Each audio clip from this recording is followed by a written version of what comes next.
लेकर हम सभी आपसे सवाल लेंगे और कई अहम मुद्दे हैं। ऐसे में शुरुआत भारत के दुश्मनों से करते हैं।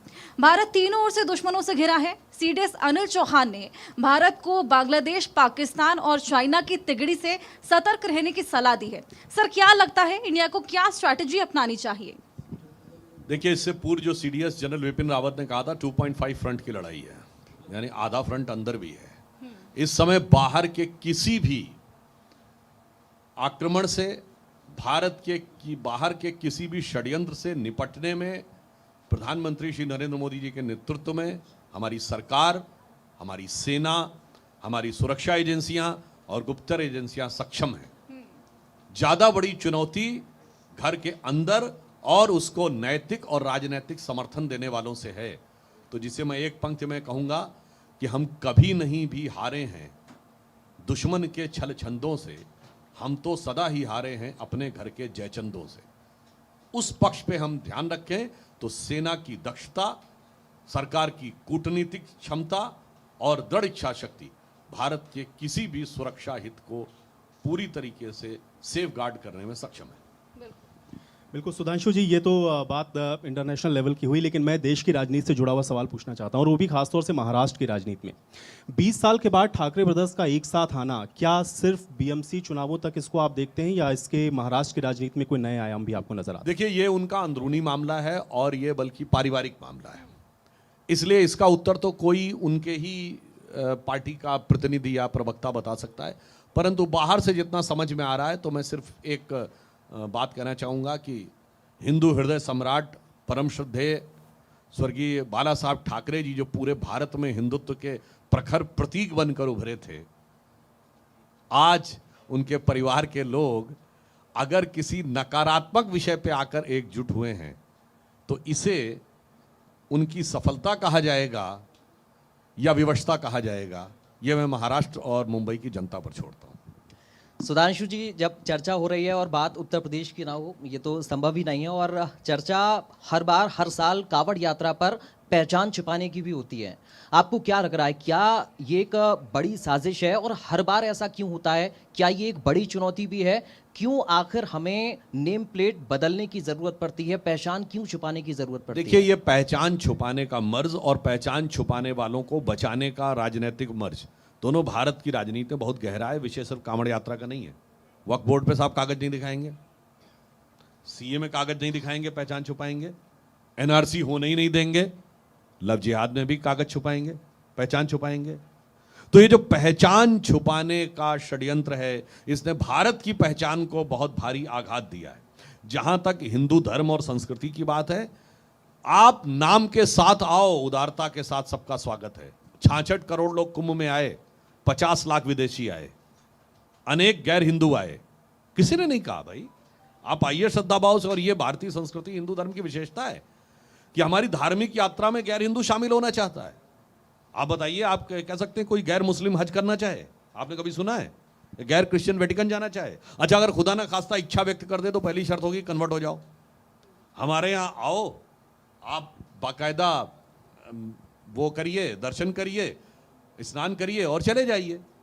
मैं उदाहरण के लिए कहना चाहता हूं, जो लोग ये कह रहे हैं पहचान वाली बात, श्रीमती सोनिया गांधी जी 2001 में कुंभ में आई थी, केंद्र में अटल जी की सरकार थी, उत्तर प्रदेश में राजनाथ जी मुख्यमंत्री थे, किसी ने रोका? कुछ नहीं। आइए साहब, आप रोमन कैथोलिक क्रिश्चियन है तो क्या हुआ, संगम में स्नान करके गई। पहचान के साथ आइए, कोई समस्या नहीं है। पहचान छुपाने से अर्थ यह होता है कि आप किसी गहरे षड्यंत्र के बारे में यह संकेत लगता है। इसलिए जो जो पहचान छुपाने की बात कर रहे हैं, उनके अंदर, उनके चेहरे के मुखौटे के पीछे कौन सा चेहरा छुपा हुआ है, उन राजनीतिक दलों के चेहरे को भी देश को पहचानने की जरूरत है। बिल्कुल। और सुधांशु जी, समय इस वक्त ऐसा है कि अमेरिका पर भी बात होना बहुत ज़रूरी है। अगर हम बात करें, चाहे मुद्दा टैरिफ को लेकर हो या फिर ऑपरेशन सिंदूर को लेकर हो, डोनाल्ड ट्रंप का रुख बिल्कुल भी साफ नज़र नहीं आ रहा है इस वक्त। कभी वो नरमी दिखाते हैं, कभी वो सख्ती दिखाते हैं। तो क्या ऐसे में हम कह सकते हैं कि पीएम मोदी और डोनाल्ड ट्रंप के बीच में पहले जैसी केमिस्ट्री अभी भी बरकरार है? देखिए, जहां तक भारत की बात है, तो प्रधानमंत्री श्री नरेंद्र मोदी जी के नेतृत्व में भारत जिस दृढ़ता के साथ आगे बढ़ा है, उसमें हर देश के साथ भारत अपने हितों की रक्षा करते हुए दृढ़ता से कूटनीति करता है। और जहां तक नेताओं की बात है तो बैरक ओबामा जी के समय में भी बहुत अच्छे संबंध रहे, फिर ट्रंप के ज़माने में बहुत अच्छे संबंध रहे, ट्रंप 1 में, उसके बाद बाइडेन के ज़माने में हमें प्रीडेटर ड्रोन मिला, S-400 लेने के बाद भी हमारे ऊपर वो नहीं हुआ, और अब जब ट्रंप 2 आया है तो भी भारत की स्थिति वैसी है। मगर मैं एक बात कहना चाहूँगा, ये फूड फॉर थॉट है जो लोग इंटेलेक्चुअल्स हैं उनके लिए। जब सोवियत संघ का विघटन हुआ और यूनिपोलर की जगह बाईपोलर की जगह यूनिपोलर वर्ल्ड हो गया और कैपिटलिज्म ये मान लिया गया, capital, free market, open economy, this is the order of the day. तो उस समय फ्रांसिस फुकुयामा ने एक किताब लिखी थी, end of the history and the last man, और उन्होंने उसमें एक लाइन लिखा था, west has proven that it is the best, now it is best for the rest to follow the west. मगर 1995 में 1 जनवरी 95 को WTO बना, 2025 आते आते भूमंडलीकरण, उदारीकरण बिखरता हुआ नजर आ रहा है। इसका मतलब एक नया वर्ल्ड ऑर्डर आ रहा है। अगर जो WTO का चैंपियन था, जिसने उरुग्वे राउंड ऑफ टॉक्स 1986 से शुरू करके गैट को WTO में कन्वर्ट किया, वो अमेरिका अगर कह रहा अमेरिका फर्स्ट, इसका मतलब ग्लोबलाइजेशन पे उतना ही बड़ा क्वेश्चन मार्क लग गया। और आश्वस्त रहिए, इस नए इमर्जिंग वर्ल्ड ऑर्डर में भारत एक नई शक्ति के साथ उभरेगा। बिल्कुल सर, अमेरिका की बात की तो पाकिस्तान की भी बात करते हैं, क्योंकि अमेरिका आजकल बहुत ज़्यादा शह दे रहा है पाकिस्तान को। पाकिस्तान का परमानेंट इलाज क्या है? मैं बहुत स्ट्रेट फॉरवर्ड क्वेश्चन आपसे पूछना चाहूँगी, क्योंकि हम देखते हैं कि पाकिस्तान वार करता है, फिर हम प्रहार करते हैं। पुलवामा के बाद सर्जिकल स्ट्राइक देखा गया, पहलगाम के बाद एयर स्ट्राइक। ऐसे में ये सीसॉ कब तक चलता रहेगा? क्या परमानेंट सॉल्यूशन है? देखिए, पाकिस्तान का परमानेंट सोल्यूशन भारत के अंदर है। जब तक भारत के नेता इस लोभ का संवरण नहीं कर पाएंगे कि पाकिस्तानी मीडिया में उनको कितनी वाहवाही मिल रही है। आज बताइए, जो ऑपरेशन सिंदूर हुआ तो पाकिस्तानी मीडिया में किसके बयान कोट किए जा रहे थे? क्या चाइना के नेताओं के? नहीं। क्या टर्की के नेताओं के? नहीं। क्या अजरबैजान के नेताओं के? नहीं। जो उनके एलाइज हैं, भारत के नेताओं के बयान कोट किए जा रहे थे। पाकिस्तान की आर्मी अपनी प्रेस ब्रीफिंग में भारत के नेताओं के, विपक्षी नेताओं के बयान कोट कर रही थी। पाकिस्तानी संसद में भारत के विपक्षी नेताओं के बयान, भारत के विरुद्ध पाकिस्तान के दिए जाने वाले डोजियर में भारत के नेताओं के बयान। एक बार आप अंदर से एकजुट हो जाइए, बाहर की सारी ताकतें आप टैकल कर लेंगे। जैसे अमेरिका में जॉर्ज बुश के जमाने में वर्ल्ड ट्रेड सेंटर गिरा, रिपब्लिकन पार्टी के प्रेसिडेंट जॉर्ज बुश ने कहा कि हम ओसामा बिन लादेन को मारेंगे, और डेमोक्रेटिक पार्टी के प्रेसिडेंट बराक हुसैन ओबामा, मैं फिर कह रहा हूं, बराक हुसैन ओबामा के टाइम में ओसामा मारा गया। हमारे यहाँ अगर हम स्टैंड लेते हैं आतंकवाद पे तो कहते हैं अफजल हरात का मारा था, याकूब मेनन की जुडिशियल किलिंग हुई थी, और जाकिर नायक शांतिका मसीहा था, इशरत जहां बेटी थी।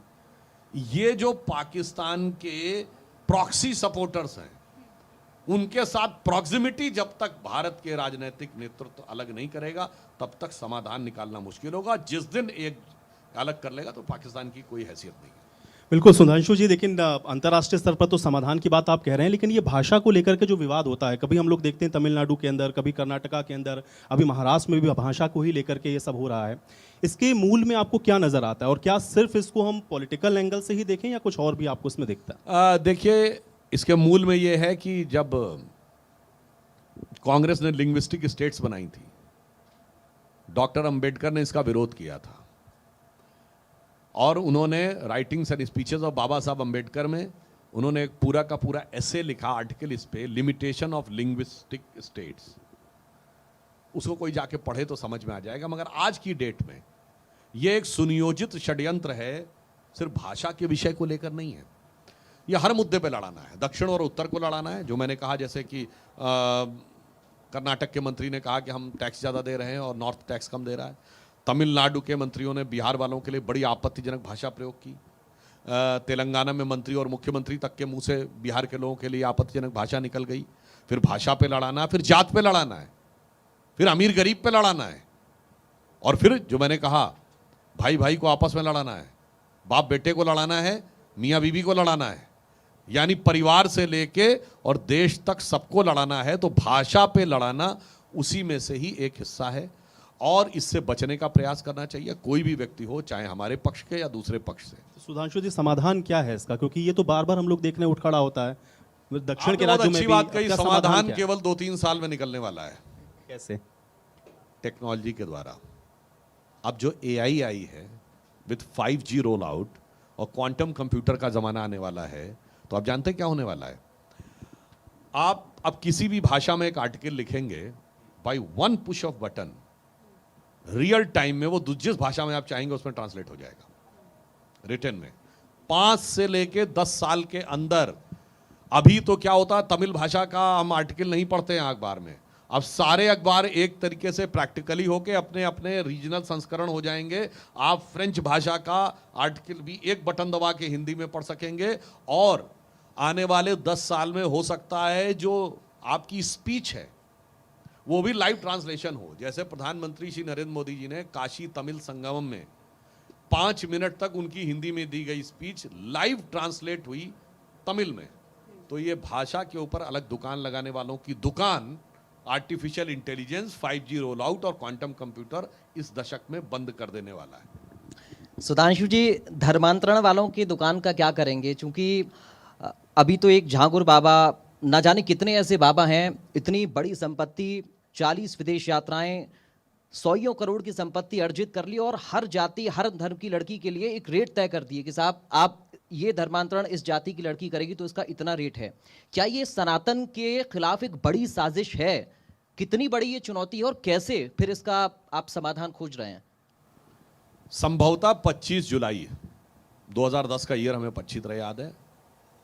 केरल के मुख्यमंत्री जो कम्युनिस्ट पार्टी के थे, वीएस अच्युतानंदन ने कहा कि 20 से 25 सालों में पूरे केरल को इस्लामिक स्टेट बनाने का षड्यंत्र चल रहा है, और लव जिहाद शब्द सबसे पहले उन्होंने ही प्रयोग किया। धर्मांतरण के बारे में केरल एसटीएफ की रिपोर्ट, ये मैं इसलिए कह रहा हूं, ये कांग्रेस के केरल के मुख्यमंत्री ओमन चांडी ने 2012 में केरल विधानसभा में रखी। अब तो मैं सिर्फ इतना कह रहा हूं, भाई हमारे ऊपर छोड़ दीजिए, कम्युनिस्टों और कांग्रेसियों को अपने मुख्यमंत्रियों की बातों पे अगर भरोसा है तो उन्हें समझना चाहिए भारत को कितने बड़े खतरे में ढकेल रहे हैं। और मुझे बड़ा दुख होता है आज के विपक्ष के नेतृत्व को देखकर। एक दौर था जब इस भारत में भारत के भविष्य के लिए चाहे चंद्रशेखर आजाद ने स्वयं को गोली मारी, या भगत सिंह ने फांसी चढ़े, राम प्रसाद बिस्मिल, अशफाक उल्ला खां फांसी चढ़े, बागा जतीन, सचिन नाथ सान्याल, उन्होंने कहा कि मैं अपनी जान कुर्बान करने को तैयार हूं ताकि हमारी पीढ़ियां राज करेंगी। आज का नेतृत्व कहता है मुझे अभी राज करने दो, पीढ़ियों को गोली पड़ती है तो पीढ़ियां मरनी होंगी तो मरेंगी, मुझे फिलहाल आज का राज चाहिए। ये गंभीरता से सोचने का। सुधांशु जी, एक सवाल इस पर और मेरा है कि विपक्ष के नेता इस पर खुलकर बात क्यों नहीं करते हैं कि अगर धर्मांतरण कोई करा रहा है, जबरन करा रहा है, तो उस पर खुलकर क्यों बात नहीं रखी जा रही है विपक्ष की तरफ से? और जब मॉब लिंचिंग की बात आए या किसी विशेष धर्म के व्यक्ति को पीटने की बात आए तो तमाम सारे नेता कूदकर बाहर आ जाते हैं। वो खुल के इसलिए नहीं बात करते, खुल के बात करेंगे तो उनकी कलई खुल जाएगी। सर, एक बार फिर से डोनाल्ड ट्रंप को लेकर ही सवाल है मेरा, और सवाल ये है कि इस बार डोनाल्ड ट्रंप का एक टारगेट जो है वो बहुत अलग नजर आ रहा है जब से वो दूसरी बार सत्ता में आए हैं। पहला ये कि भारत पाकिस्तान के बीच में जब तनाव हुआ उसमें वो बीच में कूद पड़े, उसके बाद ईरान और इजराइल के बीच में वो शुरुआत से ही थे, और अब रूस और यूक्रेन के बीच में जिस तरीके से वो बहुत ज़्यादा एक्टिव नजर आ रहे हैं, ऐसे में एक शांति दूत बनने का, जैसा हम देख रहे हैं या फिर कहा जा रहा है कि शांति दूत बनने के लिए एक पूरी कोशिश उनकी नजर आ रही है, क्या वाकई में बन पाएगी उनकी ये छवि? देखिए, वो प्रयास वो उनका व्यक्तिगत मामला, इस पे कोई अमेरिकी सरकार का व्यक्ति बोल सकता है, परंतु पूरा विश्व जो देख रहा है, एक राजनीतिक विश्लेषक के रूप में देखें तो उनका प्रयास कुछ कुछ आप जैसे देखें कि भारत पाकिस्तान के बीच में उन्होंने कहा, दावा किया, फिर उन्होंने कहा रशिया यूक्रेन, तो फिर बाद में उन्होंने पुतिन को क्रेजी कह दिया, फिर नेतन्याहू के बारे में भी टिप्पणी कर दी, उन्होंने कहा ईरान इजराइल का रुक जाएगा, परंतु वो भी नहीं रुका। तो मुझे लगता है कि इस बारे में दर्शक और जो प्रबुद्ध लोग हैं वो स्वयं निर्णय ले सकते हैं कि जो कहा जा रहा है उसमें तथ्य कितना है। हम लोग बचपन में जब क्रिकेट की कमेंट्री सुनते थे तो कभी कभी कमेंटेटर कहते थे, हमारी जनरेशन के जो लोग हैं उनको याद होगा, जसदेव सिंह कहते थे जब कभी कोई टीम अपील करती थी और वो लगे कि ये आउट तो नहीं है मगर फिर भी अपील कर रही, तो एक डायलॉग होता था, अपील में उत्साह ज़्यादा विश्वास कम। तो मुझे ऐसा ही कुछ कुछ उनके वक्तव्यों के बारे में भी नजर आता है। सर, एक आखिरी सवाल मैं बलूचिस्तान को लेकर लेना चाहूँगी। आज़ादी की लड़ाई बलूचिस्तान लड़ रहा है, क्या लगता है भारत का क्या स्टैंड रहेगा? क्या जैसे 1971 में बांग्लादेश की सहायता की थी, कुछ उस तरह का स्टैंड भारत का देखने को मिलेगा? देखिए, पाकिस्तान का नितांत अंदरूनी मामला है परंतु मानवाधिकारों को लेकर भारत सदैव सजग रहा है। 15 अगस्त 2016 को प्रधानमंत्री श्री नरेंद्र मोदी जी ने अपनी स्पीच में बलूचिस्तान का जिक्र किया था और जिस ढंग के अत्याचार बलूचिस्तान में किए जा रहे हैं वो पूरी दुनिया के लिए, भारत और भारतीय उपमहाद्वीप के लिए भी समझने की जरूरत है। पाकिस्तान तो इस्लामिक ब्रदरहुड के नाम पे बना था, तो फिर क्या हो रहा है? पाकिस्तान बांग्लादेश क्यों अलग हो गए? जनरल टिक्का खां जिसको बूचर ऑफ बांग्लादेश कहा जाता है, उसने लाखों लाख मिलियंस ऑफ जो ईस्ट बंगाल के लोग थे उनको मरवाया, मुस्लिम नहीं थे क्या? And the same general Tikka Khan 1973 में उसको बूचर ऑफ बलूचिस्तान भी कहा जाता है। जो बलूचिस्तान में मारे जा रहे हैं वो मुस्लिम नहीं है क्या? जो खैबर पख्तूनख्वा में मारे जा रहे हैं वो मुस्लिम नहीं है क्या? जो फाटा में मारे जा रहे हैं वो मुस्लिम नहीं है क्या? ये पेशावर रावलपिंडी में जहां 100% मुस्लिम है, ये विस्फोट क्यों हो रहे हैं भाई? तो इसलिए ये उन सारे लोगों के लिए, ये जनरल आसिम मुनीर बोल रहे थे ना, 2 नेशन थ्योरी, ये 2 नेशन थ्योरी वालों के लिए सोचने की बात है कि कट्टरपंथी ताकत के आधार पे आप चल के, ये डायरेक्ट एक्शन के नाम पर बना देश था ना पाकिस्तान, ये डायरेक्ट एक्शन ही इसको खुद ब खुद निपटाएगा। जहां तक बलूचिस्तान के लोगों की बात है, उनके हक और हुकूक के बारे में हमारा ये मानना है कि हम लोगों की पूरी तरह संवेदनशीलता है, मगर आज पाकिस्तान के लिए एक लाइन में कहना चाहूँगा, वहाँ के एक बड़े फेमस टीवी के ऊपर पर्सनालिटी आते हैं मिस्टर हसन निसार, उनका आप देखेंगे एक वीडियो तो उसमें बड़ी मज़ेदार बात ये है, वो कहते हैं अरे क्यों खाम खा में कह रहे हो जी कश्मीर लेंगे कश्मीर लेंगे, अरे भाई जो है पहले वो तो संभाल लो। ये उन्होंने अपनी उर्दू में बोला था, उन्होंने कहा मशरकी पाकिस्तान तो संभला नहीं, यानी पूर्वी पाकिस्तान, मशरक उर्दू में पूर्वी को कहते हैं मशरकी पाकिस्तान तो तुमसे संभला नहीं, फाटा संभल नहीं रहा है, बलूचिस्तान संभल नहीं रहा है, खैबर पख्तूनख्वा संभल नहीं रहा है, सिंध भी हिलता डुलता रहता है, और जी कश्मीर लेंगे जी कश्मीर लेंगे कश्मीर लेंगे, मेरे भाई जो है उसको बचा लो, तो वही अपने आप में बहुत बड़ी बात। सुधांशु जी, एक और छोटा सा सवाल बिहार को लेकर, क्योंकि राहुल गांधी और तेजस्वी यादव मोर्चा खुले हुए हैं, वो कह रहे हैं कि वोटर लिस्ट रिव्यू होनी चाहिए, चुनाव चोरी कर लिया, इस तरह की बातें कर रहे हैं, तो कैसे आप इसको देख रहे हैं? इसके पीछे क्या उनकी सोच है? इसके पीछे वही मानसिकता है जो 1975 में आपातकाल के समय इसी गांधी मैदान के ऊपर रैली हुई थी, और तब कांग्रेस की मानसिकता वही थी कि श्रीमती इंदिरा गांधी जी का चुनाव हाई कोर्ट ने अवैध घोषित कर दिया, तो मेरी जीत या हार के आधार पर तय होगा कि संविधान को कितना मानना है। आज राहुल गांधी जी और तेजस्वी यादव भी यही कह रहे हैं कि मेरी चुनावी हार जीत पे तय होगा कि संविधान को कितना मानना है। और देखिए कितनी मज़ेदार चोरी होती है जो ये चोरी बताते हैं कि चुनाव आयोग ने सही काम नहीं किया, तो कश्मीर में अच्छा काम किया, पंजाब में अच्छा काम किया, फिर हरियाणा में गड़बड़ कर दिया, फिर हिमाचल में अच्छा काम किया, उत्तराखंड में गड़बड़ कर दिया, फिर उत्तर प्रदेश में खराब काम कर दिया, बिहार में गड़बड़ कर दिया, और बंगाल में बहुत अच्छा काम किया, गुजरात में लगातार गड़बड़ करता है, क्या बताएं। और जहां तक दिल्ली में देखिए 2 बार तो बहुत अच्छा काम किया, इस बार फिर गड़बड़ कर दिया। राजस्थान और मध्य प्रदेश में 2018 में अच्छा काम किया था, 2023 में गड़बड़ कर दिया।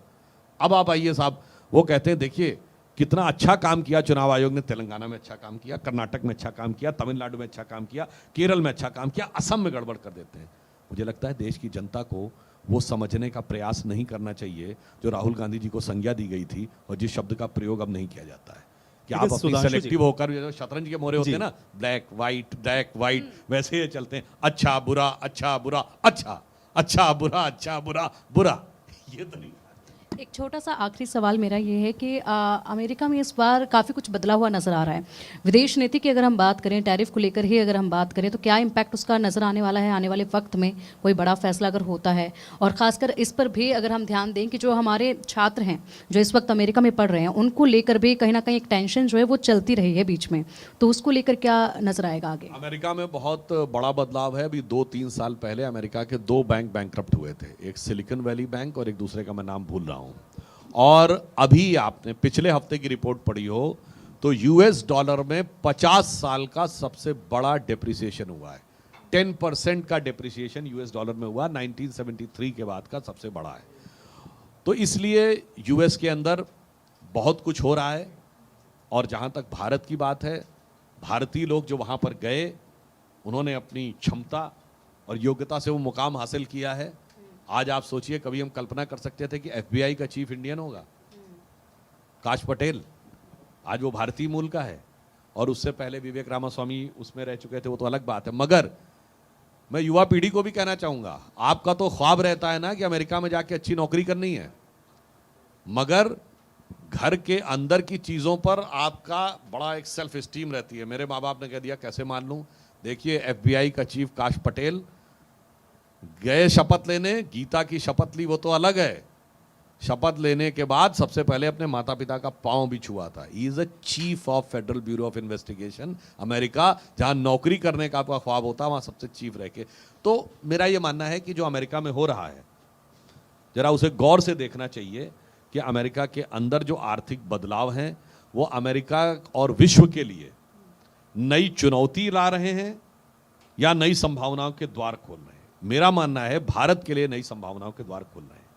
क्योंकि देखिए, अब मैं एक छोटी सी बात कहता हूं, अमेरिका ने नाटो से अपने को विड्रॉ करने की बात कही। उसने नाटो कंट्रीज से कहा कि आप बजट 5% बढ़ाइए, डिफेंस का बजट। अब नाटो कंट्रीज हैं, उनके पास क्या है? यूरोपियन कंट्रीज के पास टेक्नोलॉजी है, पैसा है, लॉजिस्टिक है, अच्छा मेटलर्जिकल मटेरियल है, मैन पावर नहीं है। और इसलिए there is a strong probability कि वो डिफेंस की मैन्युफैक्चरिंग के लिए आउटसोर्स करें इंडिया में, जिसकी एक झलक आपने देखी कि डसॉल्ट एविएशन ने रफाल के फ्यूजलाज का मैन्युफैक्चरिंग का काम टाटा डिफेंस को दिया। तो पूरे विश्व के अंदर एक नई प्रकार की चर्निंग हो रही है। इसमें से क्या निकलेगा, इसे गंभीरता से समझने की जरूरत है। बिल्कुल, मैंने तो शुरुआत में ही कहा था, बेहद इंटरेस्टिंग ये